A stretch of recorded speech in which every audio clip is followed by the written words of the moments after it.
हरे कृष्ण। आजकल मलाई साथीहरूले आफन्तहरूले भेट्दाखेरि भन्ने गर्नुहुन्छ, तपाईं त्यस्तो मान्छे यस्तो कसरी हुनुभयो।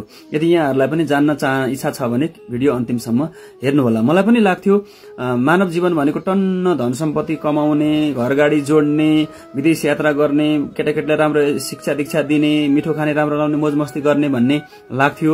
र मानव जीवन भनेको चाहिँ परमार्थको लागि हो, भगवत प्राप्तिको लागि हो, हामीले चाहिँ आफ्नो फर्ममा फर्किनको लागि हो भन्ने कुराको चेतना ममा थिएन।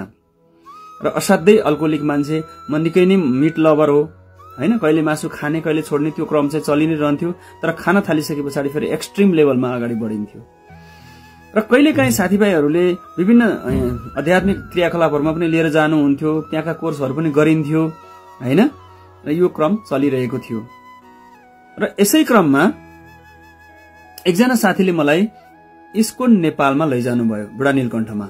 र त्यहाँ उहाँले जबरजस्ती मलाई मन नलाग्दै पनि एउटा भगवत गीता यथारूप, एउटा माला र एउटा ब्याग र एउटा महामन्त्र कार्ड दिएर ल आजदेखि माला जप गर्नुपर्छ, भगवत गीता अध्ययन गर्नुपर्छ भनेर मलाई हराउनु भयो। मैले नचाहँदा पनि लिएर आएँ, हार्न नसकेर लिएर आएँ।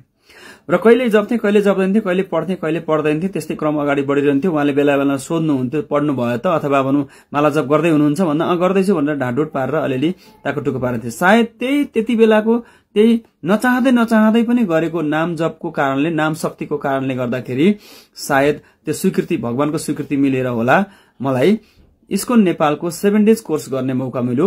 2024 साल, सन् 2024 फेब्रुअरी 7 देखि 13 तारिकसम्मको हाम्रो कोर्स थियो, जर्नी अफ सेल्फ डिस्कभरी। यो कोर्स गरिसके पछाडि मलाई थाहा भयो म को हो, भगवान परमात्मा को हो, हामीले गर्नुपर्ने के हो, के गरिरहेका रहेछौँ भन्ने कुरो सम्पूर्ण जानकारी भइसके पछाडि मैले एकजना शिक्षा गुरु बनाएँ। उहाँको हातबाट मैले यो तुलसीको कण्ठी पनि लगाएँ, तिलक पनि लगाएर हिँड्न थालियो। अनि त्यस पछाडि सेवा गर्न थालियो। सेवा गर्दै गइसके पछाडि त्यहाँनिर यस्तो वैष्णव ड्रेस, धोती कुर्ता पनि लगाउनु पर्दो रहेछ। र अहिले म प्रचार सेवामा छु इस्कोन नेपालको।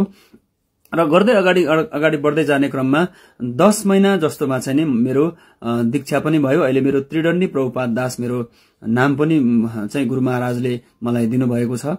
र गुरु महाराज र भगवानको कृपाले गर्दा आज भक्तिमा अगाडि बढ्न पाइरहेको छ।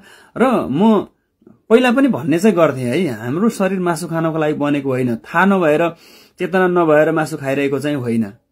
मैले किन जोड्न खोजेको भने बुद्धिले त भन्छ नि होइन, मैले पनि भन्थेँ। जस्तो हाम्रो दाँत छन् मासु खानेको दारा, हाम्रो नङ छन् मासु खानेको नङ्ग्रा, हाम्रो हाइड्रोक्लोरिक एसिड जुन हुन्छ नि खाना पचाउने जुन मेकानिजम कमजोर छ, मासु खानेको एकदम स्ट्रङ छ। हाम्रो आन्द्रा लामो छ, खाना पच्न टाइम लाग्छ, मासु पच्न टाइम लाग्छ, उसको छिटो पच्छ। उसले पानी चाटेर खान्छ, हामी पानी पिएर खान्छौँ।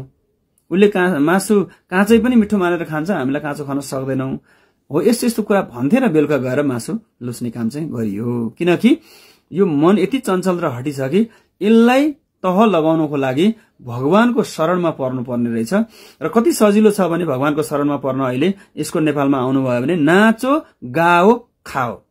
हाम्रो श्रील प्रभुपाद, हाम्रो संस्थापक आचार्य उहाँले भन्नुहुन्छ कि कीर्तन गाओ, कीर्तनमा नाच र प्रसाद खाओ।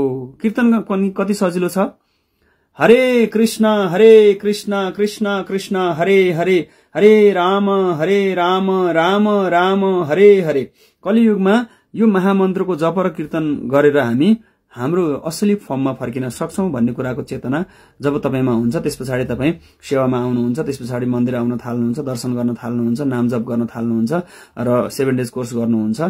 यो कुरा मैले यहाँलाई जानकारी गराएँ। यदि यहाँहरूलाई पनि मेरो जीवनबाट प्रेरणा मिल्यो भनेदेखि तपाईहरु पनि यसको नेपालमा आउनुहोला। शनिबारको दिन हामी हुनेछौं है त। हरे कृष्ण।